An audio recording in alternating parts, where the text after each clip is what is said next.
बिल्कुल सूखा हुआ पड़ा है और साथ में मैं इसमें चूना वगैरह भी डालता हूँ जो बिना वजह चूना होता है। तो उससे क्या है, मेरा जो पूरा फ्लोर रहता है बिल्कुल सूखा रहता है। तो यही सारी चीज़ें। भाइयों नमस्कार, मैं नीसू पोल्ट्री ब्लॉग से। तो कैसे हो आप सभी? आशा करता हूँ आप सभी अच्छे होंगे। तो आज दिन मेरा 20वां है बच्चे का, तो बच्चा मैं दिखा दूँगा। उससे पहले आपको एक ज़रूरी बात करता हूँ कि इस वीडियो में अंत तक बने रहिए, ताकि आपको आज की जो जानकारी देने वाला हूँ वो आपको पूर्ण तरीके से मिल जाए कि उसमें करना क्या है, कैसे होना है। तो अभी क्या है, 20वां दिन है, मौसम अच्छा हो रहा है, टेम्परेचर का मैनेजमेंट और दवाई क्या चल रही हैं, बच्चे का वेट क्या है, एवरेज वेट मेरा क्या आ रहा है, तो इस वीडियो में सारी आपको जानकारी मिल जाएगी। तो पहले आपको मैं बच्चा दिखा देता हूँ, उसके बाद में हम करेंगे दवाई के बारे में बात। तो किसान भाइयों, ये देख लीजिए 20 दिन का बच्चा है, बढ़िया अलग अलग बैठा हुआ है। उधर जो पार्टीशन किया हुआ मैंने, उधर भी अलग बच्चा बैठा हुआ है। तो बात करूँ मैं अपने ड्रिंकरों और फीडरों की, तो स्पन ड्रिंकर है, और फीडर की बात करूँ तो 65 मेरे फीडर हैं, क्योंकि कोई ज़रूरत नहीं है बोकारियों की। और उधर ब्लोवर रखा हुआ है, वो कभी कभी ज़रूरत पड़ जाती है, जैसे रात में ज़्यादा टेम्परेचर हो जाता है डाउन, क्योंकि टेम्परेचर तब डाउन होता है जैसे मैं जगह बढ़ाता हूँ उधर साइड। हर बार मैं 10 फीट का, जो मेरा पिलर से पिलर की दूरी है वो 10 फीट की है, तो 10 फीट मैं हर बार जगह बढ़ाता हूँ। तो जब मुझे जगह बढ़ानी होती है तब क्या है, मुझे इस ब्लोवर का यूज़ करना पड़ता है, क्योंकि जब नई जगह आता है, ऊपर जो अपना छावन है तो वो थोड़ा गीला रहता है। अभी तो वो सूख गया है क्योंकि अंदर है, आगे से मैं जाऊँगा तो उधर मेरा छावन थोड़ा गीला मिलेगा, तो इसलिए मैं ब्लोवर का यूज़ करना पड़ता है। और लीटर की बात करूँ तो आप मेरा लीटर देख सकते हैं, बिल्कुल सूखा हुआ पड़ा है। और साथ में मैं इसमें चूना वगैरह भी डालता हूँ जो बिना वजह चूना होता है। तो उससे क्या है, मेरा जो पूरा फ्लोर रहता है बिल्कुल सूखा रहता है। तो यही सारी चीज़ें का ध्यान रखिए, क्योंकि आप देख रहे होंगे कि ज़्यादा बीमारी आने के कारण तभी होते हैं, जैसे फ्लोर पे ज़्यादा बीट हो जाती हैं मुर्गे की, और वही मुर्गे पे चिपकती है। तो अगर आप बीट को संभाल लो, मतलब कहने का ये है कि अगर आपका फ्लोर गीला रहेगा तो बच्चा बीट जो है वो पतली करेगा, और फ्लोर सूखा रहेगा तो बच्चे को जो पतली बीट की दिक्कत होती है वो नहीं होती है। और बीट जो रहती है वो आपको दिखाई भी नहीं दे रही होगी, देखो मैं आपको पास से भी दिखा दूँ। तो जितनी बीट दूर रहेगी उतना बच्चा स्वस्थ रहेगा, क्योंकि सबसे मेन कारण है जो बीमारी आती है, कोई दिक्कत होती है, मोर्टेलिटी होती है, तो बीट का कारण है, क्योंकि बीट से ही बीमारी बनती है और बीट से ही गैस बनती है। तो अभी टेम्परेचर की आप देख सकते हैं, दिन में मैं इधर के पर्दे खोले हुए हैं, इधर के भी मैंने खोल दिए हैं और सामने के भी मैंने खोले हुए हैं, क्योंकि मौसम गर्म हो रहा है तो टेम्परेचर ज़्यादा हो रहा है। और फिर मैं दिन में अगर इन्हें टेम्परेचर ज़्यादा दूंगा तो ये दाना पानी लेंगे नहीं। जितना मेंटेन टेम्परेचर रखूँगा तो उतना ही दाना पानी अच्छा लेंगे। ज़्यादा गर्मियों में क्या होता है कि जब ज़्यादा गर्मी पड़ती है तो बच्चा दाना पानी नहीं ले पाता है, तो आप टेम्परेचर का भी ध्यान रखिए। और बात करूँ मैं अब कि मेरा जो मैनेजमेंट के साथ साथ जो मेरी दवाइयाँ चल रही हैं, तो मेन चीज़ है दवाइयाँ। ज़रूरी नहीं है कि भाई आप दवाई ही लगाओ, आप कोई देसी नुस्खे भी लगा सकते हो, लेकिन ये है कि मैं देसी नुस्खे अभी कम यूज़ कर रहा हूँ, क्योंकि वो ज़्यादा गर्मियों में, जब ज़्यादा गर्मी होती है तब ज़्यादा यूज़फुल होते हैं, क्योंकि कुछ चीज़ें ठंडी भी होती हैं, कुछ चीज़ें गर्म भी होती हैं। तो अब क्या है, जो मेरी दवाई है, दवाई की बात करूँ तो दवाई मेरी लीवर, किडनी, मल्टीविटामिन और इम्यूनिटी, और सेफ गार्ड का मतलब पानी को साफ़ करने के लिए। फंगल टॉक्स मैं आपको बता चुका हूँ। तो मेरी ये 6 दवाई हैं और मैं उसे देता रहता हूँ। तो सुबह शाम जो है मैं लीवर किडनी लगाता हूँ, दिन में मैं फंगल टॉक्स और इम्यूनिटी की दवाई लगाता हूँ।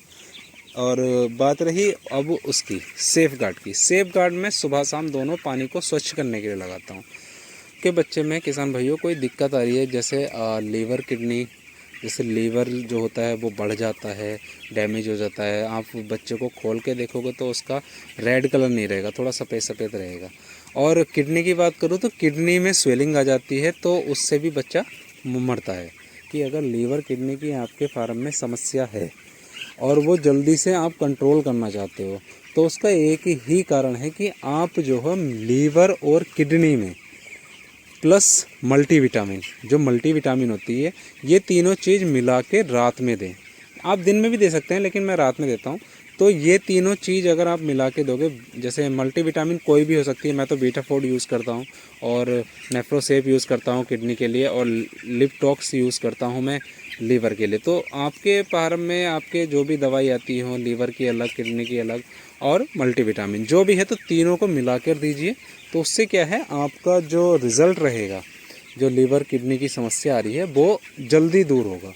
क्योंकि ये कहते हैं कि 3 दिन दवाई लगाए, 4 दिन लगाए, ये होता है कि 3-4 दिन में रिज़ल्ट मिलता है, लेकिन आप अगर उसका रिज़ल्ट जल्दी लेना चाहते हो तो आप लिवर किडनी के साथ मल्टीविटामिन भी यूज़ करें, क्योंकि उससे क्या है, वो रिज़ल्ट अच्छा देगा। और साथ में एक बात और बता दूं आपको किसान भाइयों, क्या होता है जब मैं अपनी बात बताता हूँ, जब हम बीमार होते हैं तो जब हमारी बीमारी होने के कारण क्या होता है कि हमारी इम्यूनिटी डाउन हो जाती है, तो हम बीमार हो जाते हैं। ऐसे ही इन मुर्गों का है, आप जितनी भी बच्चे की इम्यूनिटी को अच्छा रखोगे, उतना ही बच्चा आपका बढ़िया चलेगा, कोई बीमारी नहीं आएगी, मोर्टेलिटी नहीं होगी। मोर्टेलिटी तो देखो एक मेन चीज़ है, ये एक ऐसी खेती है जिसमें बड़े से बड़ा जिन्हें ज़्यादा ज्ञान है वो भी कभी कभी फेल हो जाता है। मैं ये नहीं कहता कि भाई मुझे ही बहुत ज्ञान है, लेकिन कभी कभी क्या है कि बड़े से, ये एक कच्ची खेती मानी जाती है, तो इसमें क्या है, बड़े बड़े एक्सपीरियंस वाले भी फेल हो जाते हैं। मैं आपको सिर्फ इसलिए बता रहा हूँ क्योंकि ये खेती बहुत नाजुक होती है, तो इसका ध्यान बहुत रखना पड़ता है। तो बात करें ही इम्यूनिटी की, अगर आप बच्चे की इम्यूनिटी को अच्छा रखोगे तो उसमें बीमारी नहीं आएगी, मोर्टेलिटी नहीं होगी, दाना पानी अच्छे से लेगा। क्योंकि जब हम अंदर से हमारा शरीर मजबूत रहेगा तो ऊपर से भी बढ़िया रहेगा, बीमारी नहीं पकड़ेगी। तो आप ज़रूरी ये है कि इम्यूनिटी की भी दवाई लगाएं, क्योंकि बच्चा 20 दिन का हो चुका है। अब क्या है, इसने दाने की जो है, देख सकते हैं आप, दाना आप ज़्यादा खाने लगा के, तो ज़्यादा दाना खाएगा तो आपको पता ही है, हम ज़्यादा खाना खाएंगे तो क्या होगा। तो इसीलिए हमें इसकी liver kidney plus immunity plus पानी की दवाई, जो पानी को साफ़ करेगी, ताकि अलग से भी कोई पानी में कीटाणु बैक्टीरिया जो होते हैं उन्हें भी मतलब स्वच्छ पानी पिलाएं। तो ये सारी चीज़ों का ध्यान रखो, बच्चे की इम्यूनिटी बनाए रखो लीवर किडनी पे। और बीच बीच में आप फार्म में घूम के भी देखें कि कोई समस्या तो नहीं चल रही है, क्योंकि दिन में गर्मी है, रात में सर्दी है, तो क्या होता है कि वायरल आने के चांसेस होते हैं। तो इसलिए आप बीच बीच में बच्चे को घूम के देखें फार्म में। तो मैं अभी पूरे बच्चे में घूम के आने के बाद वीडियो बना रहा हूँ। और फ्लोर को ज़्यादा से ज़्यादा सूखा रखें, बस यही सारी चीज़ों पे आप ध्यान दोगे तो आपका बच्चा बढ़िया चलेगी। अब रही बात हमारे एवरेज बॉडी वेट की, आज मैंने सुबह जो बच्चे का एवरेज बॉडी वेट निकाला है, मेरा 20 दिन का बच्चा है, तो उसका 680 ग्राम बॉडी वेट है। बात रही अब कि आप कहोगे कि वज़न कम है, मुझे नहीं पता कि भाई वज़न कम है, लेकिन मेरे अकॉर्डिंग अभी बच्चा सही चल रहा है। अभी क्या है, अभी मैंने कोई भी ग्रोथ प्रमोटर का यूज़ नहीं किया है, सिर्फ मैं अभी लीवर किडनी और इम्यूनिटी की दवाइयाँ चला रहा हूँ। जिस दिन मैंने ग्रोथ प्रमोटर यूज़ करूँगा तो उसके बारे में बताऊँगा कि मैं किस टाइम यूज़ करूँगा और कब यूज़ करूँगा, क्योंकि मौसम गर्म है, और कौन सा ग्रोथ प्रमोटर जो है वो यूज़ करूँगा। तो बच्चे के वज़न की मुझे टेंशन नहीं है, बस मेरे सबसे बड़ी टेंशन ये थी कि पहले मेरे फार्म में मोर्टेलिटी चल रही थी, तो अब वो नहीं है।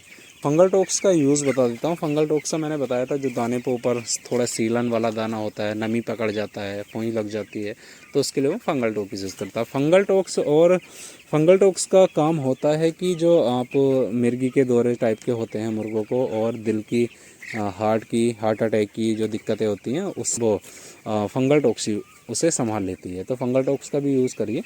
और मैं फंगल टॉक्स लास्ट तक यूज़ करता हूँ, शुरू से लास्ट तक।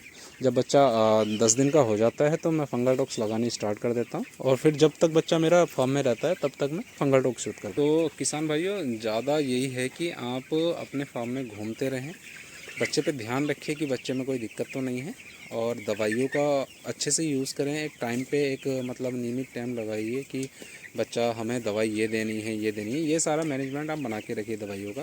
बात रही अब मेरे जो पानी बच्चा ले रहा है, जो इंटेक पानी का है, मैं रात में 500 लीटर पानी भरता हूँ और दिन में भी 500 लीटर, तो ये मेरा सुबह शाम पूरे 24 घंटे में 1000 लीटर पानी पी रहा है। पानी का इंटेक जितना अच्छा रहेगा उतना ही बच्चा आपका अच्छा चलेगा, मोर्टेलिटी नहीं चलेगी होगी। तो बस ये सारी चीज़ों पे ध्यान रखो। और ज़्यादातर आप इस टाइम बच्चा दाना पानी अच्छा लेता है तो लीवर किडनी पे बहुत ज़्यादा ध्यान रखो, क्योंकि जो मोर्टेलिटी होंगी अब सिर्फ लीवर और किडनी की वजह से होंगी। तो उसकी दवाइयों का आप यूज़ करते रहें लीवर किडनी की, तो और कोई समस्या हो और आप चाहते हो कि मुझे किसी और टॉपिक पे वीडियो बनानी है तो आप मुझे कमेंट्स करके बता सकते हैं कि आपको किस टॉपिक पे वीडियो चाहिए। तो अगर वीडियो आपको अच्छी लगी हो तो आप वीडियो को लाइक करना, शेयर करना, कमेंट्स करना और चैनल को सब्सक्राइब करना, ताकि आने वाली जो भी मैं न्यू इन्फॉर्मेशन लाऊंगा वो आपको सबसे पहले मिलती रहे। तो इसी के साथ अलविदा चाहता हूँ। जय हिंद, जय भारत, जय किसान। अपना ख्याल रखिए, बच्चे का ख्याल रखिए। तो नमस्कार किसान भाइयों।